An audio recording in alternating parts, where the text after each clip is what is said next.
وہ اپنی بات ادھوری چھوڑ کر نانو کے ہاتھ سے فون لے کر ڈائننگ کی طرف چلی گئی تھی۔ شیلا اس کی دوست تھی اور وہ جانتی تھی کہ اب آدھ گھنٹے سے پہلے وہ فارغ نہیں ہو پائے گی۔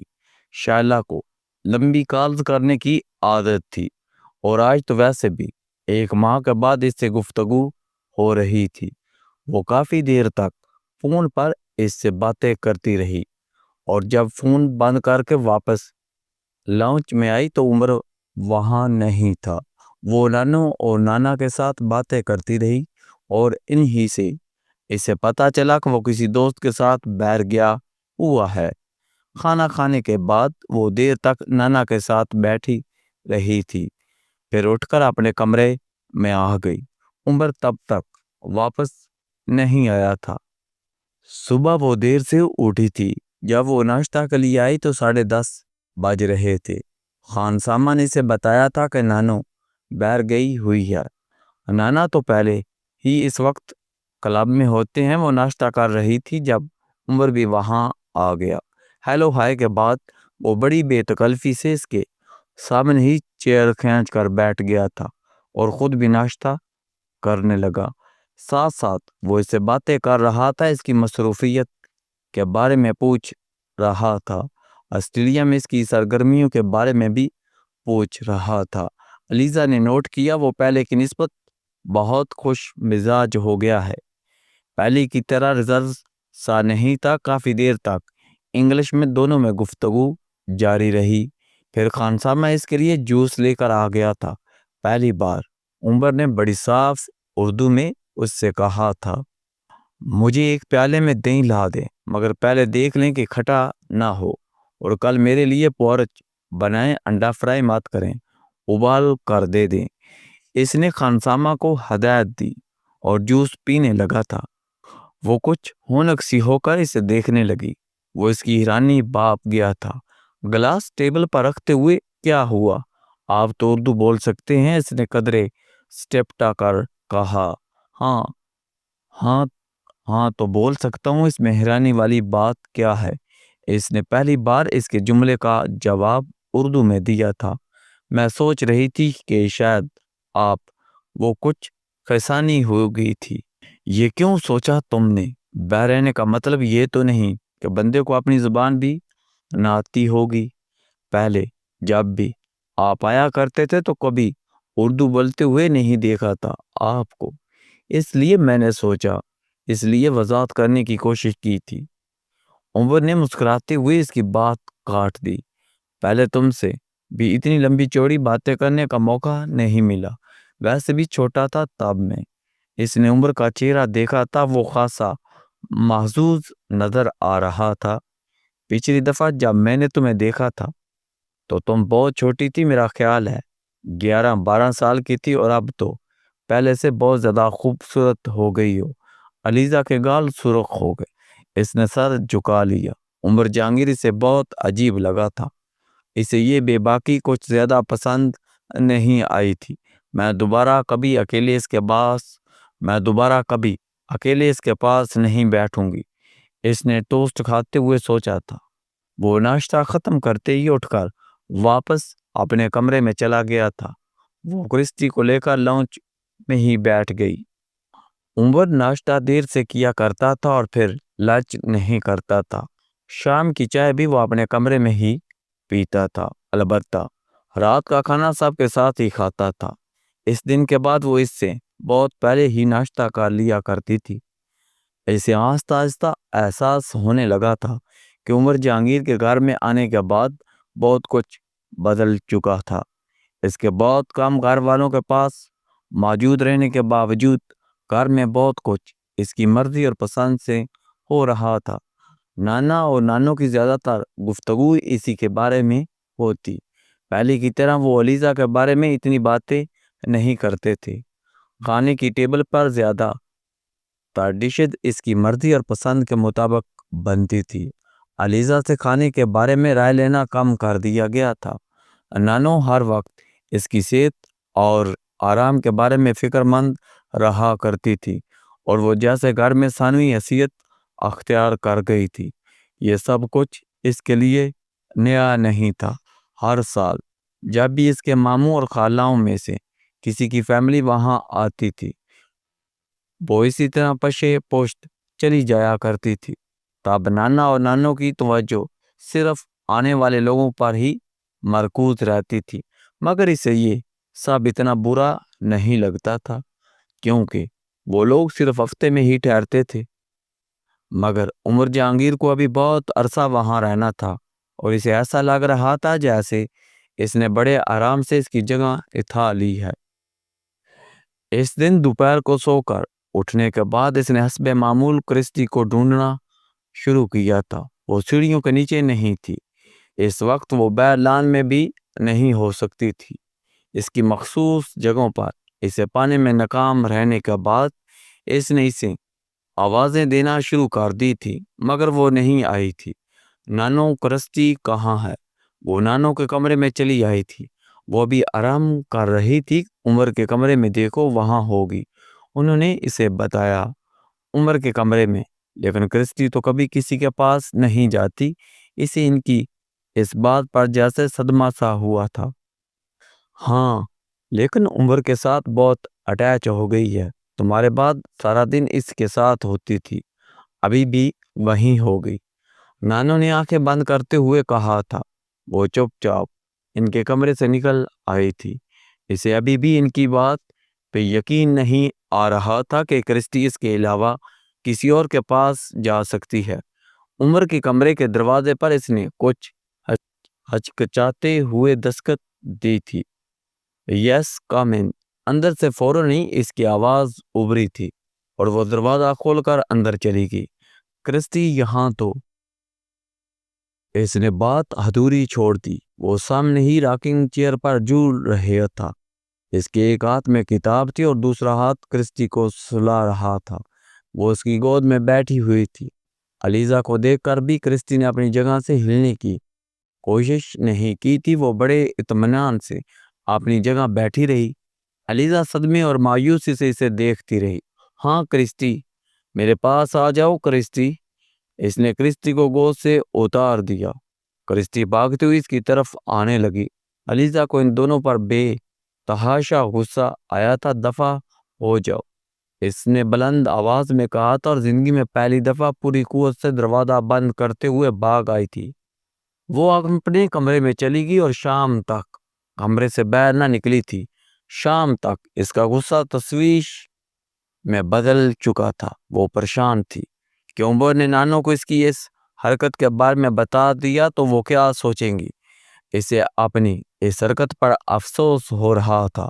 اسے خود سمجھ نہیں آ رہا تھا کہ اسے کس بات پر غصہ آیا تھا، کرسٹی کے کسی اور کے پاس چلے جانے پر، یا عمر کے پاس جانے پر، یا اس کو دیکھ کر بھی اس کے پاس نہ آنے پر، یا پھر عمر کے کہنے پر اس کے پاس آنے پر۔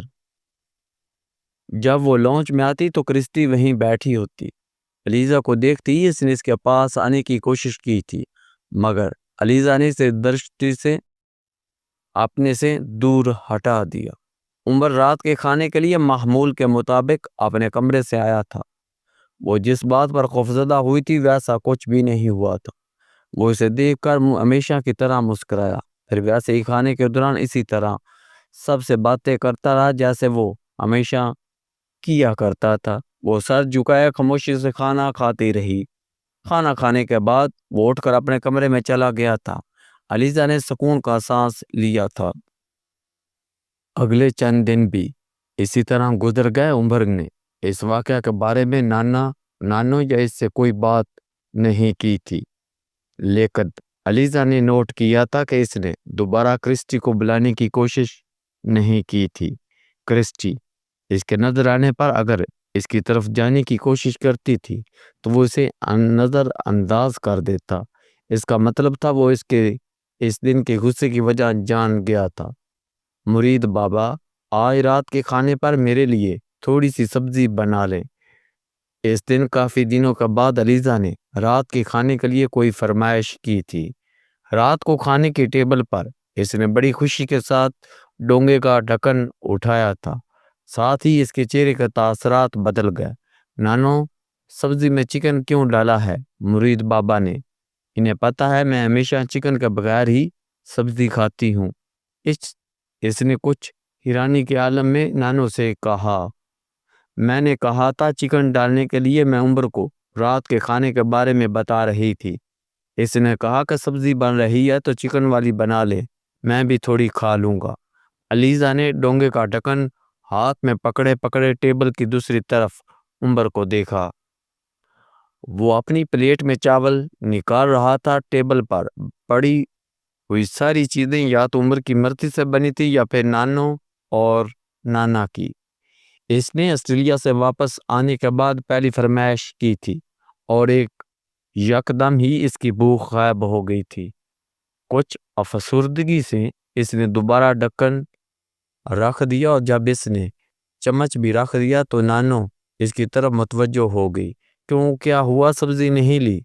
وہ کرسی کھینچ کر کھڑی ہو گئی۔ عمر نے اسے پہلی بار چونک کر کہا، مجھے بھوک نہیں ہے، یہ کیا حماقت ہے؟ ابھی تم کھانے کے لیے بیٹھی تھی، ابھی بھوک ہی ختم ہو گئی، بیٹھ جاؤ، نانا نے اسے کہا تھا۔ میں دودھ پی لوں گی۔ وہ چل پڑی تھی۔ دودھ سے کیا ہوگا علیزہ، واپس تو آؤ، تھوڑا سا صحیح لیکن کھانا کھا لو۔ نانو نے اسے واپس بلانے کی کوشش کی تھی۔ وہ پیچھے مڑے بغیر ہی وہاں سے چلی گئی۔ عمر حیرانی سے اسے جاتے دیکھتا رہا تھا۔ اسے کیا ہوا؟ کیا ناراض ہو کر گئی ہے؟ اس نے ڈائننگ سے نکلتے ہوئے اپنے پیچھے عمر کی آواز سنی تھی۔ نہیں علیزہ، کبھی ناراض نہیں ہوتی، اسے کبھی غصہ نہیں آتا، شاید ویسے ہی بھوک نہیں تھی۔ میں بھی پوچھوں گی یا کا نانو نے اس کے جانے کے بعد عمر سے کہا تھا۔ وہ کچھ دیر سبزی کے ڈونگے کو دیکھتا رہا، پھر کھانا کھانے لگا، مگر اس کا ذہن الجھ چکا تھا۔ نانو کھانے سے فارغ ہو کر سیدھا اس کے کمرے میں آئی تھی اور اسے لمبا چوڑا لیکچر دیا۔ مجھے حیرانی ہو رہی ہے علیزہ، کیا تم نے میری بات بھی نہیں سنی اور اس طرح اٹھ کر باہر آ گئی؟ کیا سوچ رہا ہوگا عمر کہ تم کتنی بدتمیز لڑکی ہو؟ وہ واقعی خفا تھی۔ مجھے افسوس ہے۔ وہ ہلکے سے، اب اس کا کیا فائدہ؟ بہرحال آئندہ خیال رکھنا کہ ایک بار ڈائننگ ٹیبل پر آنے کے بعد اس طرح اٹھ کر نہیں آتے، وہ بھی اس وقت جب سب کھانا کھا رہے ہوں۔ تمہارا دل کھانے کو نہیں چاہ رہا تھا، تم سلاد لے لیتی یا سویٹ ڈش لے لیتی، مگر تمہیں وہیں بیٹھنا چاہیے تھا۔ نانو نے اسے یہ کہا جو ہمیشہ سے پڑھاتی آئی تھی۔ وہ خاموشی سے ان کی بات سن رہی تھی۔ اس کی رنجیدگی میں اضافہ ہوتا جا رہا تھا۔ ضرور عمر نے میرے بارے میں کچھ کہا ہوگا۔ وہ ان کی باتوں پر اس سے اور بدگمان ہوتی جا رہی تھی۔ میں نے مرید سے کہہ دیا ہے، وہ بھی تمہیں دودھ میں اوولیٹین ملا کر دے جائے گا۔ اب مجھے کوئی اعتراض نہیں سننا ہے۔ نانو نے اٹھتے ہوئے اسے اطلاع دی تھی اور ساتھ ہی اس کے موقع پر متوقع رد عمل پر خبردار کر دیا تھا۔ وہ کچھ کہتے کہتے چپ ہو گئی۔ نانو کمرے سے نکل گئی تھی۔ وہ خاموشی سے بیڈ پر لیٹ گئی۔ عمر جہانگیر آج اسے سب سے زیادہ برا لگ رہا تھا۔ جو وہ چھوٹی چھوٹی چیزیں اس کی مرضی سے ہوتی تھی، اب ان میں بھی اس کا عمل دخل ختم ہو گیا تھا۔ مرید بابا کچھ دیر بعد دودھ لایا تھا۔ اس نے خاموشی سے دودھ کا گلاس لے کر پی لیا، پھر وہ سونے کے لیے لیٹ گئی تھی، لیکن سونے کی کوشش میں اسے بہت دیر لگی۔ اگلے کچھ دن میں اس میں یہ تبدیلی آ گئی تھی کہ اس نے عمر سے بات کرنا بند کر دیا تھا۔ وہ اس کی بات کے جواب میں وہ پہلے والی ہوں یا ہاں نہیں کرتی تھی، جب تک وہ باقاعدہ اس کا نام لے کر بات نہ کرتا۔ اس دن وہ لاؤنج میں کارپٹ پر فلور کشن کے سہارے بیٹھی کوئی میگزین دیکھ رہی تھی۔ تبھی اس کے ذہن میں ایک خیال آیا تھا۔ اس نے احتیاط سے نانو کا موڈ دیکھنے کی کوشش کی، پھر وہ سیدھی ہو کر بیٹھ گئی۔ نانو، ایک بات پوچھوں؟ اس نے ہولے سے کہا تھا۔ ہاں پوچھو۔ وہ اخبار میں غرق تھی۔ یہ عمر واپس کب جائے گا؟ اس نے کافی احتیاط سے لفظوں کا انتخاب کرتے ہوئے کہا تھا۔ بہت جلد مائی ڈیئر کزن، بہت جلد۔ سوال کا جواب کہیں اور سے ملا تھا۔ وہ اپنی جگہ پر بالکل ساکت بیٹھی، اپنے سوال کا کوئی بہانہ سوچنے لگی۔ اب وہ اس کی پشت سے ہو کر اس کے بالکل سامنے آ کر نانو کے ساتھ صوفہ پر بیٹھ گیا تھا، بلکہ آپ جب چاہیں مجھے نکال دیں یہاں سے، اس نے علیزہ کو مخاطب کرتے ہوئے کہا تھا۔ فضول باتیں مت کرو، کوئی نہیں نکال رہا تمہیں یہاں سے، تمہاری وجہ سے تو رونق ہو گئی ہے گھر میں۔ نانا نے اسے پیار سے جھڑکتے ہوئے اس کے گال ہوئے۔ علیزہ نے کچھ کہنے کی بجائے میگزین اٹھایا اور وہاں سے واپس آ گئی تھی۔ کچھ شرمندگی کے عالم میں مولان میں آ کر بیٹھ گئی تھی۔ چند منٹوں بعد اس نے قدموں کی چاپ سنی تھی۔ عمر اس کی طرف آ رہا تھا، وہ کچھ چنجلا گئی۔ وہ قریب آ کر ایک کرسی کھینچ کر بیٹھ گیا۔ میں بہت دنوں سے تم سے ایک بات کہنا چاہ رہا تھا، بلکہ شاید بہت سی باتیں، مگر تم نظر انداز کر رہی تھی۔ مجھے یہ بتا کہ تم مجھے ناپسند کیوں کرتی ہو؟ وہ اس کے اتنے ڈائریکٹ سوال کرنے پر کچھ گڑبڑا گئی تھی۔ ایسی کوئی بات نہیں، وہ کھڑی ہو گئی تھی۔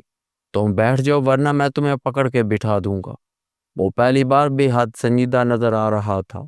وہ خود بھی کھڑا ہو گیا تھا اور وہ کچھ خفگی کے عالم میں سامنے بیٹھ گئی۔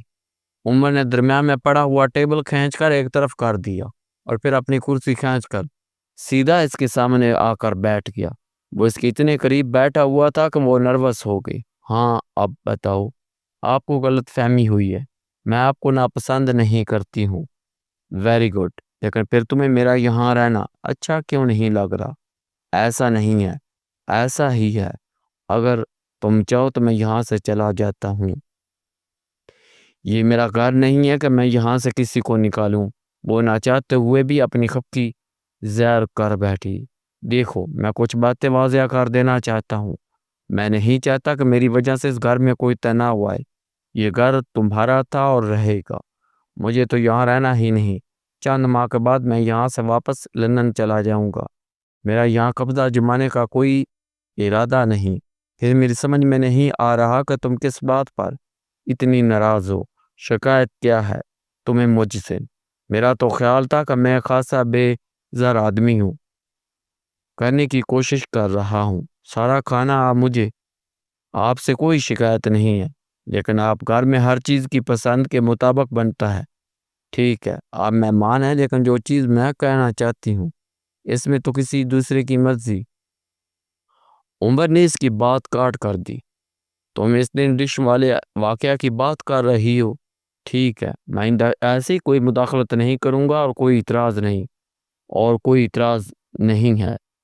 وہ اب واقعی شرمندہ ہونے لگی تھی۔ بس ٹھیک ہے، آئندہ تم اپنا موڈ میری وجہ سے خراب مت کرنا، اور اگر میری کوئی بات بری لگی تو مجھ سے آ کر کہہ دینا۔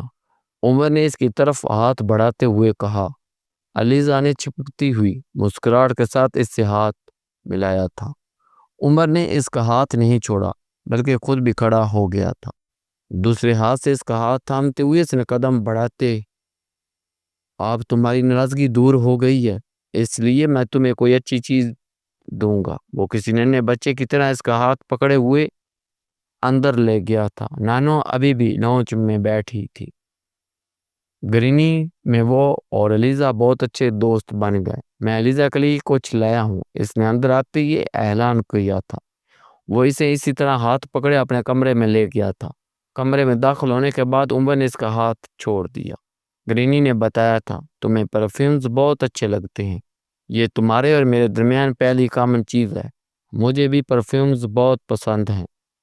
وہ اس کی طرف پشت کیے، ڈریسنگ ٹیبل کی دراز کھول کر کچھ تلاش کرتے ہوئے بول رہا تھا۔ علیزہ کی نظریں ڈریسنگ ٹیبل پر مرکوز تھی۔ یہاں پرفیومز کا ایک ڈھیر موجود تھا۔ وہ بے اختیار کچھ آگے بڑھ آئی تھی۔ عام طور پر مرد کو عورتوں کو پرفیومز استعمال کرنا پسند نہیں کرتے، مگر میں ہر وہ چیز پرفیوم خرید لیتا ہوں جو مجھے پسند ہو، چاہے وہ خواتین کے لیے ہی کیوں نہ ہو۔ استعمال کرو یا نہ کروں، لیکن اپنے پاس رکھنے میں کوئی حرج نہیں۔ اس سے بات کرتے ہوئے اس کی تلاش ابھی بھی جاری تھی۔ پھر جیسے اسے وہ چیزیں مل گئی، وہ سیدھا ہونے کے بعد اس کی ایک پیکٹ شیشی دیکھی۔ چینل 5 طرف مڑا۔ علیزہ نے اس کے ہاتھ میں مسکراتے ہوئے اس نے ہاتھ علیزہ کی طرف بڑھا دیا۔ یہ تمہارے لیے؟ علیزہ نے کچھ حیرانی سے اسے دیکھا۔ میرے لیے؟ اس نے سوالیہ لہجے میں پوچھا۔ ہاں، دوستی کرنے کے لیے اس سے اچھا گفٹ تو کوئی نہیں ہو سکتا، اور میں اپنے فرینڈس کو ہمیشہ پرفیومز ہی گفٹ کرتا ہوں۔ وہ ہاتھ بڑھائے کہہ رہا تھا۔ لیزا نے ایک بار پھر اس کے ہاتھ کو دیکھا، وہ کچھ جھجک گئی تھی۔